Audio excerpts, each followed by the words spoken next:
ഒന്ന് കോറിന്തോസ് 9:16. ഞാൻ സുവിശേഷം പ്രസംഗിക്കുന്നില്ലെങ്കിൽ എനിക്ക് ദുരിതം. അതെന്തുകൊണ്ടാണെന്ന് ആരും പ്രസംഗിച്ചങ്ങനെ കേട്ടിട്ടില്ല. അപ്പൊ ഇന്ന് പരിശുദ്ധാത്മാവ് നൽകിയ ഒരു ഉത്തമ ബോധ്യമാണ്. കാരണം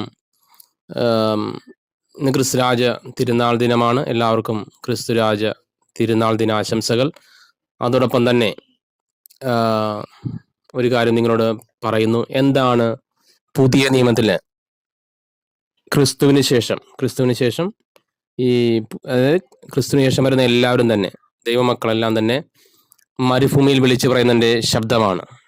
എന്താണ് ആ മരുഭൂമി അവസ്ഥ? അതായത് പരിശുദ്ധാത്മാവില്ലാത്തവരും പരിശുദ്ധാത്മാവുള്ളവരും. അപ്പൊ ഒരു മനുഷ്യന്റെ ഉള്ളിൽ, ഹൃദയത്തില് ഒന്നുകിൽ അശുദ്ധാത്മാക്കളായിരിക്കും. റോമ 6-ാം അധ്യായം നമ്മൾ പഠിപ്പിക്കുന്നുണ്ട്. ഒന്നെങ്കിൽ പാപത്തിലേക്ക് നയിക്കുന്ന, അല്ലെങ്കിൽ മരണത്തിലേക്ക് നയിക്കുന്ന, ഒന്നെങ്കിൽ മരണത്തിലേക്ക് നയിക്കുന്ന പാപത്തിന്റെ അടിമകൾ, അല്ലെങ്കിൽ അത് അപ്പൊ പിശാചിന്റെ അടിമത്തത്തിലുള്ള മനുഷ്യനാണ് പറയുന്നത്. ഒന്നുകിൽ പാപത്തിലേക്ക് നയിക്കുന്ന ഒന്നെങ്കിൽ മരണത്തിലേക്ക് നയിക്കുന്ന പാപത്തിന്റെ അടിമകൾ. അപ്പം നിത്യമരണത്തിലേക്കായിരിക്കും ഈ മനുഷ്യനെ, ഹൃദയത്തിലുള്ള അശുദ്ധാത്മാക്കൾ, ആ അശുദ്ധി, അനീതി, തിന്മ ഇതെല്ലാം ആ മനുഷ്യനോട് പ്രവർത്തിച്ച് ആ മനുഷ്യനെ കൊണ്ടുപോകുന്നത് നരകത്തിലേക്കായിരിക്കും, അല്ലെ? അപ്പൊ പിന്നെ പറയുന്നത്, അല്ലെങ്കിൽ നീതിയിലേക്ക് നയിക്കുന്ന അനുസരണത്തിന്റെ അടിമകൾ. നീതി എന്ന് പറഞ്ഞ ദൈവമാണ്. അപ്പൊ നീതിയിലേക്ക് നയിക്കുന്ന, ദൈവത്തിലേക്ക് നയിക്കുന്ന ദൈവത്തിന്റെ അടിമയായിട്ടുള്ള മനുഷ്യന്മാർ. രണ്ട് കാറ്റഗറി മനുഷ്യന്മാരെ ഉള്ളൂ. അപ്പൊ നമ്മുടെ ഹൃദയത്തിലാണ് ഈ അശുദ്ധാത്മാക്കളും, ഒന്നുകിൽ അശുദ്ധാത്മാക്കൾ അല്ലെങ്കിൽ പരിശുദ്ധാത്മാവ് നമ്മുടെ ഹൃദയത്തിൽ ഉണ്ടായിരിക്കുള്ളൂ. അപ്പൊ ക്രിസ്തു എന്തിന് കുരിശുമരണം മരിച്ചു എന്ന് വെച്ചാൽ നമുക്ക് കാണാം, ക്രിസ്തുവിന്റെ ചങ്കിൽ നിന്നും രക്തവും ജലം ഒഴുകുന്നു. ഈ തിരുരക്തത്താൽ കഴുകി നമ്മുടെ ഹൃദയം വെടിപ്പാക്കി സ്വർഗീയ സമ്പത്തായ പരിശുദ്ധാത്മാവിനെ കൊണ്ട് നിറക്കാൻ വേണ്ടിയാണ് യേശു ക്രിസ്തു കുരിശുമരണം മരിച്ചത്. ക്രിസ്തു രാജ തിരുനാൾ ദിനത്തില് ക്രിസ്തു രാജ്യത്തിലേക്ക് നമ്മൾ പോകണമെന്നുണ്ടെങ്കിൽ ക്രിസ്തുവായി മാറേണ്ടിയിരിക്കുന്നു. അതിനുവേണ്ടിയാണ് ക്രിസ്തുവിന്റെ ആത്മാവിനെ നമുക്ക് നൽകിയിരിക്കുന്നത്. അപ്പൊ എന്താണ് സുവിശേഷ പ്രസംഗത്തിന്റെ പ്രാധാന്യം തിരുസഭയിൽ എന്നതിനെ പറ്റിയാണ് ഇന്ന് ദൈവത്തിന്റെ ആത്മാവ് നിങ്ങളോട് സംസാരിക്കുന്നത്. അപ്പോൾ നമുക്ക് കാണാം, മർക്കോസ് സുവിശേഷത്തിൽ നമുക്ക് കാണാം, സ്നാപക യോഹന്നാൻ നമ്മോട് സംസാരിക്കുന്നുണ്ട്. ഞാൻ മരുഭൂമിയിൽ വിളിച്ചു പറയുന്നതിന്റെ ശബ്ദം മാത്രമാണ്. അപ്പൊ നമുക്ക് കാണാം, ഏകദേശം 300 അല്ലെങ്കിൽ 300-400 ആ വർഷങ്ങൾക്ക് ശേഷം വരുന്ന ഒരു പ്രവാചകനാണ് സ്നാപക യോഹന്നാൻ. ആ പ്രവാചകൻ പറയുകയാണ്, ഞാൻ മരുഭൂമി വിളിച്ച ശബ്ദം മാത്രമാണ്. ഈ മരുഭൂമി വിളിച്ചവരുടെ ശബ്ദമാണ് പുതിയ നിയമത്തില് ക്രിസ്തുവിന് ശേഷം വരുന്ന ഓരോ ദൈവമക്കളും. കാരണം ഈ സുവിശേഷ പ്രസംഗത്തിലൂടെയാണ് ഈ മരുഭൂമിയിൽ വിളിച്ചു പറയുന്നത്. മരുഭൂമി അവസ്ഥ എന്ന് പറഞ്ഞാൽ പരിശുദ്ധമില്ലാത്ത അവസ്ഥ, അശുദ്ധാത്മാക്കൾ നിറഞ്ഞ മനുഷ്യർ. അവരിലേക്ക് ക്രിസ്തു ശിഷ്യന്മാരെ തിരഞ്ഞെടുക്കുമ്പോൾ നമുക്ക് കാണാം, അവൻ 12 പേരെയും വിളിച്ച് സകല പിശാചുകളുടെ മേൽ അവർക്ക് അധികാരവും ശക്തിയും കൊടുത്തു. അതോടൊപ്പം രോഗങ്ങൾ സുഖപ്പെടുത്താനും ദൈവരാജ്യം പ്രസംഗിക്കാനും രോഗികളെ സുഖപ്പെടുത്താനുമായി അവൻ അവരയച്ചു. അപ്പൊ സുവിശേഷം പ്രസംഗിക്കുമ്പോഴാണ് ദൈവത്തിന്റെ ആത്മാവ് ആ വ്യക്തിയിലേക്ക് കടന്നു ചെന്നുകൊണ്ട് സ്വർഗീയ പ്രകാശത്താൽ ആ വ്യക്തി നിറയപ്പെട്ട് ആ വ്യക്തിയുടെ ഹൃദയത്തിലുള്ള അന്ധകാര തിന്മയുടെ ശക്തികൾ പുറത്തേക്ക് പോവുകയും ആ വ്യക്തി ക്രിസ്തുവിന്റെ മകൻ അല്ലെങ്കിൽ മകളായി മാറുകയും ചെയ്യുന്നു. ഇതാണ് പുതിയ നിയമത്തിലെ ക്രിസ്തുവും ക്രിസ്തുവിന്റെ ശിഷ്യന്മാരും പിന്നെ അങ്ങോട്ടുള്ള എല്ലാ മക്കളും, പുതിയ നിയമത്തിലെ എല്ലാ മക്കളും വിളിക്കപ്പെട്ടിരിക്കുന്ന ഇതിലേക്കാണ്. ഇതാണ് മരുഭൂമിയിൽ വിളിച്ചു പറഞ്ഞ ശബ്ദം. ഈ ശബ്ദത്തിലൂടെയാണ്, സുവിശേഷ പ്രസംഗത്തിലൂടെയാണ് പരിശുദ്ധാത്മാവിന് നൽകപ്പെടുന്നത്. സ്നാപക യോഹന്നാൻ പറയുന്നത്, ഞാൻ നിങ്ങൾക്ക് ജലം കൊണ്ടുള്ള സ്നാനം നൽകി, എന്നാൽ എന്റെ പിന്നാലെ വരുന്നവൻ എന്നേക്കാൾ ശക്തൻ, അവൻ നിങ്ങളെ പരിശുദ്ധാത്മാവിനാൽ സ്നാനപ്പെടുത്തും. അപ്പൊ ഈ പരിശുദ്ധാത്മാവെന്ന അഗ്നി നിങ്ങളിലേക്ക് ഇറങ്ങണമെന്നുണ്ടെങ്കിൽ, ഈ സ്വർഗീയ അഭിഷേകം നിങ്ങളിലേക്ക് വ്യാപരിക്കണമെന്നുണ്ടെങ്കിൽ തീർച്ചയായും നിങ്ങൾ സുവിശേഷം കേൾക്കേണ്ടതുണ്ട്. വിശ്വാസത്തോടെ അനുദപിച്ചുകൊണ്ട്, ഈശോ പറയുന്ന പോലെ നിങ്ങൾ അനുദപിച്ച് സുവിശേഷത്തിൽ വിശ്വസിക്കുവിൻ. നിങ്ങൾ വിശ്വസിച്ച് നല്ലപോലെ അനുദപിച്ച്, നിങ്ങൾ പാപങ്ങൾ ഏറ്റു പറഞ്ഞ് അനുദപിച്ച് ഈ മകൻ മരുഭൂമി വിളിച്ച ശബ്ദം മാത്രമാണ്. ഈ കളിമൺ പാത്രത്തിലൂടെ നിങ്ങൾ ശ്രവിക്കുന്ന ശബ്ദം, നിങ്ങൾ ശ്രവിക്കുമ്പോൾ നിങ്ങൾ സ്വർഗം തുറന്ന് നിങ്ങളിലേക്ക് ദൈവത്തിന്റെ ആത്മാവ്, നിങ്ങൾ എവിടെയായിരുന്നാലും വിശ്വാസത്തോടെ നിങ്ങൾ ഈ വചനം ശ്രവിക്കുകയാണെന്നുണ്ടെങ്കിൽ നിങ്ങളിലേക്ക് സ്വർഗം തുറന്ന പരിശുദ്ധാത്മാ നിമിഷം നിങ്ങളിലേക്ക് ഇറങ്ങി വരും. അതിലേക്കാണ് ഓരോ ദൈവമക്കളെയും ക്രിസ്തു തെരഞ്ഞെടുത്തിരിക്കുന്നത്. അപ്പോൾ സുവിശേഷം പ്രസംഗിക്കുന്നില്ലെങ്കിൽ എനിക്ക് ദുരിതമാണ്. നമുക്ക് പരിശുദ്ധമയെ കാണാം. പരിശുദ്ധമയിലേക്കാണ് ആദ്യം വചനം കടന്നുചെല്ലുന്നത്, കൃപ കടന്നുചെല്ലുന്ന അമ്മയിലേക്കാണ്. പരിശുദ്ധമയുടെ ദൂതം എന്ന് പറയുന്നു ലൂക്ക 1-ാം അധ്യായത്തില്, കൃപ നിറഞ്ഞവളെ സ്വസ്തി, കർത്താവ് നിന്നോട് കൂടെ. അപ്പൊ അമ്മയിലേക്കാണ് ആ വചനം കടന്നു ചെല്ലുന്നത്.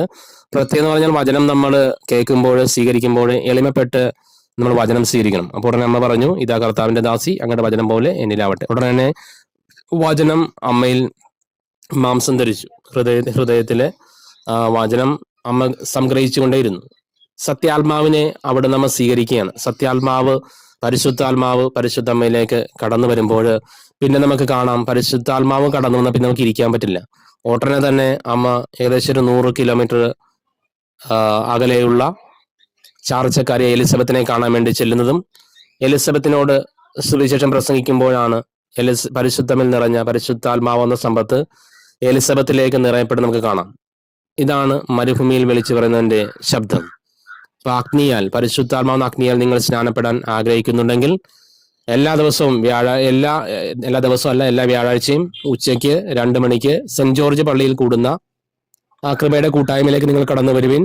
സ്വർഗീയ സമ്പത്ത് കൊണ്ട് നിങ്ങൾ നിറയപ്പെടുവിൻ. പരിശുദ്ധാത്മാവില്ലാതെ, ക്രിസ്തുവിന്റെ ആത്മാവില്ലാതെ സ്വർഗത്തിൽ പ്രവേശിക്കാമെന്ന വ്യാമോഹം ആർക്കും തന്നെ വേണ്ട. റോമ 8-ാം അധ്യായം ആത്മാവിനുള്ള ജീവിതത്തിൽ പറയുന്നുണ്ട്, 8:9. ക്രിസ്തുവിന്റെ ആത്മാവ് ഇല്ലാത്തവൻ ക്രിസ്തുവിനുള്ളവനല്ല, അത് പിശാചിനുള്ളതാണ്, നരകത്തിലേക്ക് പോകേണ്ടവരാണ്.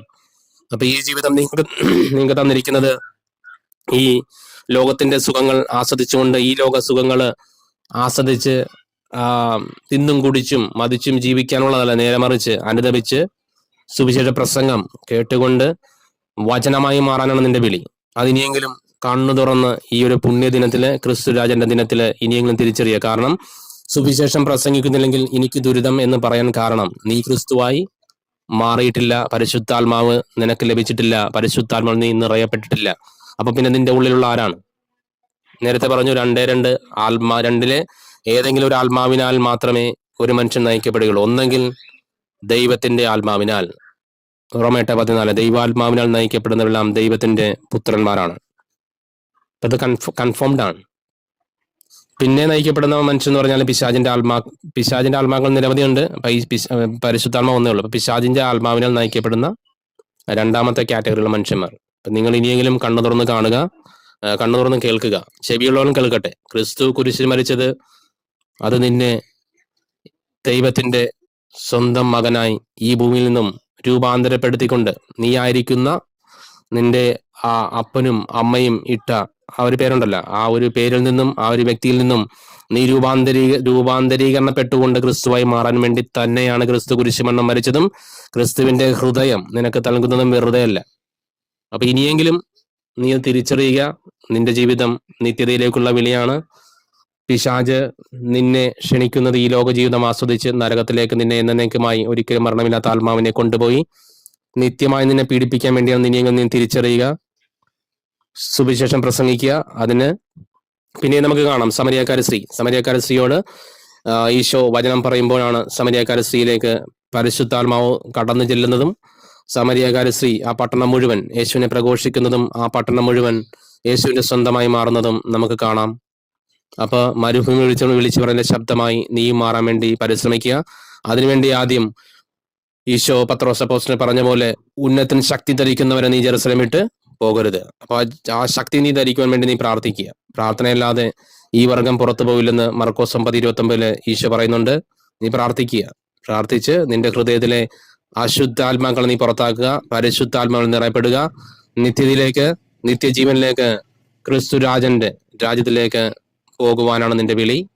ഒരിക്കലും മരണമില്ലാത്ത, അവിടെ സങ്കടമില്ല, ദുഃഖമില്ല, വിലാപമില്ല. Praise the lord, hallelujah. Isho മിശിഹായിരിക്കട്ടെ. പരിശുദ്ധൻ വന്ദനം. Ave Maria, Emmanuel. ഒരിക്കൽ കൂടി പറയുന്നു, നിങ്ങളായിരിക്കുന്ന ഇടങ്ങളിൽ നിന്ന് നിങ്ങൾ അനുദപിച്ച് ഈശോയെ എന്നെ തൊടണമെന്ന് ആഗ്രഹിച്ചുകൊണ്ട് നിങ്ങളുടെ കൈകൾ ഉയർത്തി ഈ സുവിശേഷ പ്രസംഗം നിങ്ങൾ കേട്ട് കഴിഞ്ഞാൽ സ്വർഗം തുറന്ന് നീ ആയിരിക്കുന്ന ഇടങ്ങളിലേക്ക് പരിശുദ്ധാത്മാവ് നിന്നിലേക്ക് വ്യാപരിക്കും.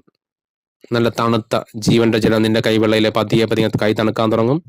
നിനക്കറിയാൻ പറ്റും യഥാർത്ഥത്തില് സ്വർഗം തുറന്ന് നീ ആയിരിക്കുന്ന ഇടങ്ങളിലേക്ക് പരിശുദ്ധം വർഷിക്കപ്പെടുന്നതാണ്. നീ കൈ പിടിക്കാൻ പറഞ്ഞത് കൈയുടെ വെള്ളയിലങ്ങ് പെട്ടെന്ന് തിരിച്ചറിയാൻ സാധിക്കും. യഥാർത്ഥത്തിൽ നിന്റെ ഹൃദയത്തിലേക്കാണ് ആത്മാവ് വർഷിക്കപ്പെടുന്നത്. അപ്പൊ ആ അഗ്നിയുള്ള സ്ഥാനത്തിന് വേണ്ടി ദാഹിക്കുവിൻ, ജീവജലത്തിന് വേണ്ടി ദാഹിക്കുവിൻ. Praise the lord, hallelujah.